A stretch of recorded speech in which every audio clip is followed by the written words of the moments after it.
Magpapawis, yung walking mo. Maraming akong pawisan sa amin, sir. Okay. Magkaiba yung pawis na ano, yung alinsangan na katulad yan, nasa airport na tayo, tingnan mo yung ano ni Sir. Hanggang ngayon, pinapawisan pa rin yung ulo. Kaya nga, nag-umpisa na ako nagpapawis, sir. Bike-bike na ako pag umawi. Yun, very good. Okay yun, okay yun. Iba kasi yung pawis ng alinsangan. Oo. Tsaka pawis ng ano, malagkit, ay malamig. Malamig. Yes po yun ang pawis ng ano. Pero ituloy mo lang. Ang mahalaga, may ginagawa tayong action para sa pagiging diabetic. Baka mamaya sobrang taas na ng sugar mo eh. Hindi ka na nakakapagpa-check eh. 2 years na. Nagme-maintenance ka na ba? Hindi pa. Wala, sir. Ano na, vitamins na. Okay, relax.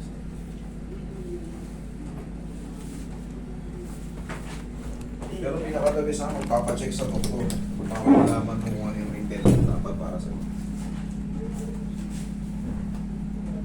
Tingnan mo yung pawis mo, malamig oh. Lamig na, sir. Hindi. Nasa loob na niya ng aircon, pero ayan oh, ulo niya, basag. Oh. Pinapawisan pa rin oh. Pero hindi siya mainit. Malamig siya. Hindi nga kang matagilid. Malagkit na yung dugo mo niya, sir, pag ganyan. Tsaka malamlam yung ano ng mata ni Bossing. Sa mata kasi, makikita na kasi pag may ano eh. May ibang problem eh.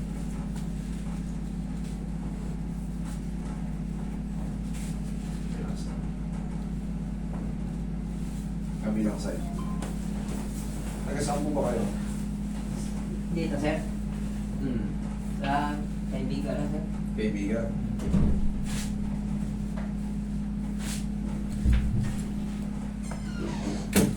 Tapa ka mo siya. Gusto niya ba yung mukha niya?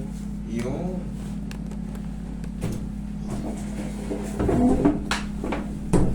Oh, lamig ng pawis mo. Tingnan mo yung pawis si Bossy. Hindi na titigil.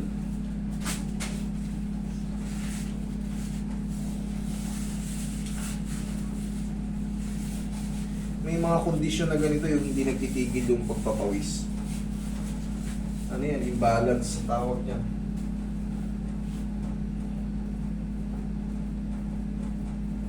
Okay ka lang dyan, sir? Okay lang, sir.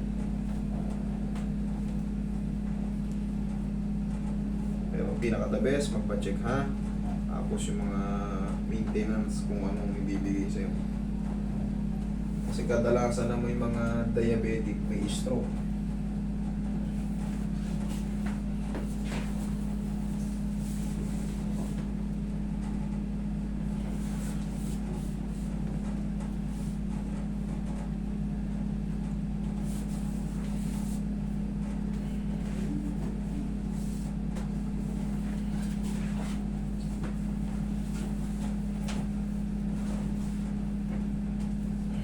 Okay, massage mo sa puso. Tsaka lang sir ha.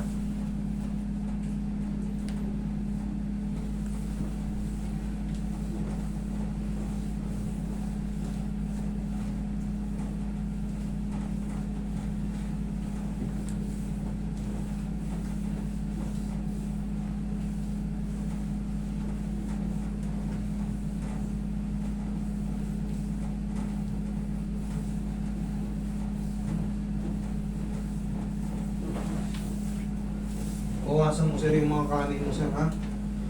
Yung kanin mo, bawasan mo yan. Di baling malakas ka sa ulam. Mga gulay-gulay, isda. Di baling magpapak-papak ka niyan. Huwag lang kanin. Putas, pwede. Ha? Sir. Yung kanin mo, kung kakain ka ng kanin sa tanghali, mas maganda. Huwag sa gabi.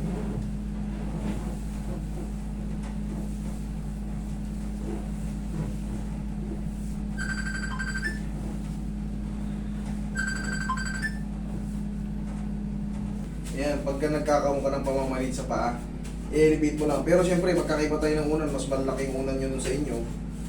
Ganyan mo, sapuhin mo rin dito sa likod, ha? Pag nakaganyan, malakas yung manhit. Hindi. Hindi ka, ano, sir. Hindi ka ano. O, mas pwede mong pantaasan yan.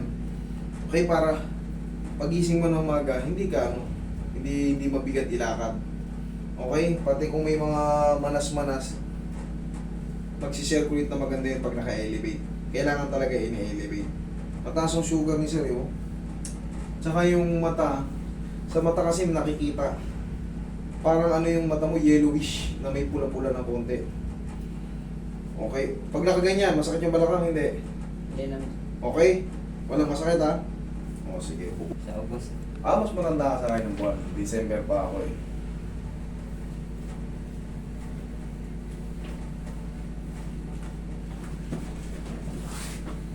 Sige, tayo ka, lakad. Sinelas ka, bossing. Check mo ngayon yung balakang mo. O, lakad.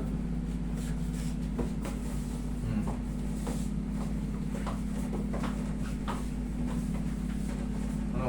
Anong mga pakiramdam? Lalo sumakit?